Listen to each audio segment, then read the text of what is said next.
हरिओम दोस्तों, स्वागत है आपका free study bye Lodhi sir के यूट्यूब चैनल पर। मैं कृपाल लोधी।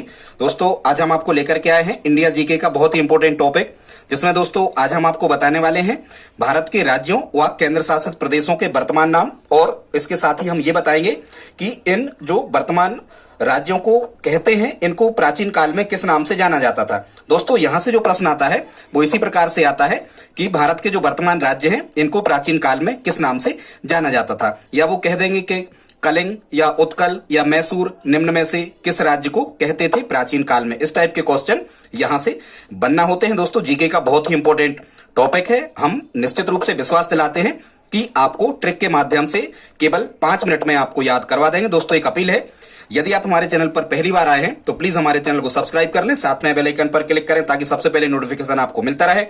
दोस्तों, हम इसी प्रकार के कॉम्पिटिटिव एग्जाम रिलेटेड वीडियोस को अपलोड करते रहते हैं, जिसमें मैथ्स, रीजनिंग, जीके, साइंस और शिक्षक भर्ती परीक्षा से रिलेटेड वीडियोस होते हैं। आप हमारी प्लेलिस्ट में जाकर के देख सकते हैं। तो प्लीज आप यहां तक वीडियो देखा है तो लाइक तो कर ही दें। तो बगैर देर किए स्टूडेंट्स, आइए प्रारंभ करते हैं आज का टॉपिक।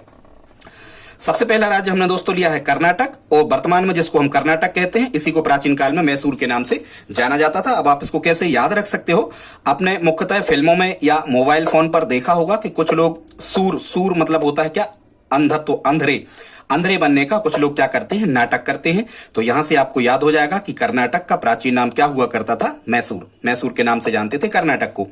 दूसरे नंबर पर देखते हैं दोस्तों मध्य प्रदेश को। तो मध्य प्रदेश को कहा जाता था प्राचीन काल में सेंट्रल प्रोविंस, हालांकि अंग्रेजों के टाइम पीरियड पर कहा जाता था सेंट्रल प्रोविंस, या मध्य प्रदेश को बरार के नाम से भी जाना जाता था। अब आपको कैसे याद रखना है, तो देखो सेंट्रल का मतलब तो मध्य होता ही है, इंग्लिश में सेंट्रल कहते हैं, हिंदी में उसी को क्या कहा जाता है, मध्य। तो ये भी आपको याद हो जाएगा। और वैसे ही आपको पता होना चाहिए कि राजस्थान के बाद क्षेत्रफल में सबसे बड़ा प्रदेश जो है, सबसे बड़ा जो प्रदेश है वो दूसरे स्थान पर मध्य प्रदेश है।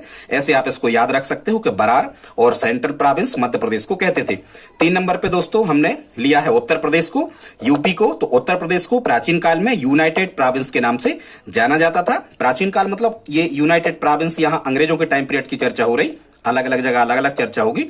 तो उत्तर प्रदेश को, वैसे ही यहां से आप याद रखना, यहां ऊ लिखा है, यहां यू लिखा है, तो इंग्लिश में यू से ही बनता है ये। तो ऐसे आपको याद हो जाएगा कि उत्तर प्रदेश को यूनाइटेड प्रोविंस कहते हैं। ठीक है, आगे देखते हैं दोस्तों। 4 नंबर पे है उड़ीसा। उड़ीसा नहीं, वर्तमान में आप एक चीज और ध्यान रखना दोस्तों, वर्तमान में ये ओडिशा हो गया है। क्या हो गया है, उड़ीसा का वर्तमान नाम हो गया है ओडिशा। और ओडिशा को प्राचीन काल में उत्कल, कलिंग या उड़ीसा के नाम से जाना जाता था। तो उत्कल, कलिंग या उड़ीसा किसका नाम है, ओडिशा का। तो आई होप आप इतना समझ गए होंगे। आगे देखते हैं दोस्तों अरुणाचल प्रदेश। तो अरुणाचल प्रदेश को प्राचीन काल में नेफा के नाम से जाना जाता था। ये तो बहुत इंपॉर्टेंट है, आपको ये याद होना ही चाहिए। आगे देखते हैं दोस्तों 6 नंबर पे लिखा हुआ है तमिलनाडु। तमिलनाडु को प्राचीन काल में मद्रास के नाम से जाना जाता था। वैसे ही आपको पता होगा मदरा, यहां लिखा है मदरा। जो लोग मदरा का पान करने वाले होते हैं उनका मिलना जुलना प्रत्येक दिन होता है, ऐसे करके आप याद रखना। तो यहां मिलना लिखा है, ठीक है। जो मदरा पान करने वाले होते हैं उनका मिलना जुलना कुछ ज्यादा ही होता है, ऐसे आप इसको याद रख सकते हो कि तमिलनाडु का प्राचीन नाम मद्रास हुआ करता था। 7 नंबर पर देखते हैं उत्तराखंड। तो उत्तराखंड का प्राचीन नाम था उत्तरांचल। ये तो मेमोराइज हो ही जाएगा, बिल्कुल सरल है। 8 नंबर पर देखते हैं तो पुडुचेरी, वर्तमान नाम पांडिचेरी का वर्तमान नाम हो गया है दोस्तों पुडुचेरी, और इसको प्राचीन काल में पांडिचेरी के नाम से जाना जाता था। आगे देखते हैं 9 नंबर पे बिहार। तो बिहार का प्राचीन नाम हुआ करता था दोस्तों मगध। अब वैसे ही आपको पता होना चाहिए कि जो हार खेत का ज्यादा काम करते हैं ऐसे बच्चे हमें लगता है कि वो गधे हो जाते हैं। गधे मतलब गधे नहीं समझना, कमजोर हो जाते हैं, ठीक है, पढ़ाई लिखाई में। तो ऐसे आपको याद हो जाएगा कि बिहार का प्राचीन नाम हुआ करता था मगध। 10 नंबर पर देखते हैं झारखंड। झारखंड का प्राचीन नाम हुआ करता था मोरड़द। क्या हुआ करता था, मोरड़द। तो वैसे ही आप याद इसको रख सकते हो कि जिनके मूड के जो, यहाँ रा छोड़ दो, जिनके मूड के जो बाल हैं वो झड़ने लगते हैं, यदि झड़ने लगते हैं, ठीक है, तो झड़ने लगते हैं या झड़ने लगते हैं, तो यहां से क्या बन जाएगा, झारखंड। तो आई होप आप समझ गए। तो दोस्तों आगे देखते हैं, झारखंड का प्राचीन नाम था मोरड़द। वैसे आप इसको कैसे याद रख सकते हो कि जिनके मूड के बाल झड़ने लगते हैं वो फिर मुंडन करवा लेते हैं, ऐसे करके आप याद रख सकते हो कि झारखंड का प्राचीन नाम क्या हुआ करता था, मोरड़द। आई होप आप समझ गए होंगे। 11 नंबर पे दोस्तों अगला राज्य है राजस्थान, और राजस्थान का जो प्राचीन नाम था ये था राजपूताना। अब यहां से आपको बिल्कुल भी याद नहीं रखना, वैसे तो आपको पता होगा ये मेवाड़ वगैरह ये सब राजपूत राज्यों से ही संबंधित है, तो यहां भी राज शब्द लिखा है और राजपूताना में भी राज शब्द लिखा है, तो इसका मतलब ये हुआ कि राजस्थान का प्राचीन नाम राजपूताना हुआ करता था। 12 नंबर पर देखते हैं दोस्तों, महाराष्ट्र लिखा है।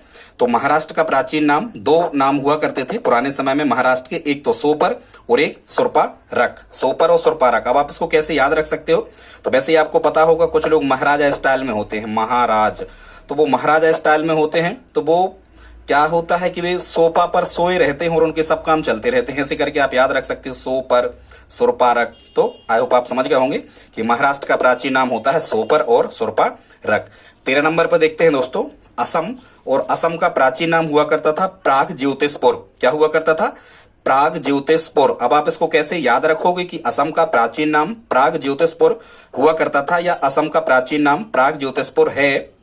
आपने देखा होगा कि जो कुछ लोग ज्योतिषियों पर ज्यादा विश्वास करते हैं, यदि आप ज्योतिषियों पर ज्यादा विश्वास करते हो तो आप असमंजस की स्थिति में आ जाते हो कि ये काम हम करें या नहीं करें, तो ज्यादातर उन पर विश्वास नहीं करना चाहिए, ऐसा मेरा मानना है। तो असम का प्राचीन नाम प्रागज्योतिषपुर। ठीक है दोस्तों, अगला 15 नंबर, ठीक है 13 के बाद यहाँ 14 आ जाएगा, ये क्रमांक मिस्टेक हो गया, आप सुधार लेना। पंजाब, पंजाब का प्राचीन नाम हुआ करता था पेंटापोटामिया, पेंटापोटामिया। ठीक है, तो आप इसको कैसे याद रखोगे? देखो, एक तो पास से ही पंजाब बन रहा और पास से ही स्पेलिंग शुरू हो रही, पेंटापोटामिया। आपने देखा होगा जो पंजाबी जो लोग होते हैं वो ज्यादा मोटे ताजे होते हैं, पोटामिया मोटामिया ऐसे करके आप इसको याद रखना कि पंजाब का प्राचीन नाम पेंटापोटामिया हुआ करता था। अगला देखते हैं दोस्तों, 15 नंबर पे है मिजोरम, और मिजोरम का जो प्राचीन नाम हुआ करता था ये था लोसाई हिल। क्या था? लोसाई हिल। वैसे ही आपने देखा होगा कि जो लोग रम वगैरह ज्यादा पी लेते हैं, ये शराब का एक प्रकार है, आपको बता दें, जो लोग रम वगैरह ज्यादा पी लेते हैं तो वो ज्यादातर समय तक वो हिलते डुलते रहते हैं, ऐसे करके आप इसको याद रख सकते हो कि मिजोरम का जो प्राचीन नाम था वो लोसाई हिल हुआ करता था। दोस्तों एक नाम और बच रहा है, गुजरात का प्राचीन नाम, तो इसको भी आप याद कर लें। गुजरात का प्राचीन नाम हुआ करता था सौराष्ट्र। क्या हुआ करता था? सौराष्ट्र। दोस्तों सौराष्ट्र को वर्तमान समय में क्या कहते हैं? गुजरात कहते हैं। अब आप इसको कैसे याद रखोगे? तो कई लोग ऐसे होते हैं जो 100 रातें घर से दूर गुजार देते हैं, ठीक है, मेहनत मजदूरी करने वाले लोग, ऐसे करके आप इसको याद रख सकते हो। गुजरात का प्राचीन नाम सौराष्ट्र हुआ करता था। तो दोस्तों आज का वीडियो कैसा लगा प्लीज आप हमें कमेंट बॉक्स में लिख करके बताएं, और प्लीज आप इस वीडियो को लाइक करो। यदि आप हमारी हेल्प करना चाहें तो प्लीज इस वीडियो को अपने दोस्तों के साथ स्टडी ग्रुप में शेयर करना ना भूलें। मिलते हैं अगली वीडियो में, तब तक के लिए जय हिंद, जय भारत, वंदे मातरम।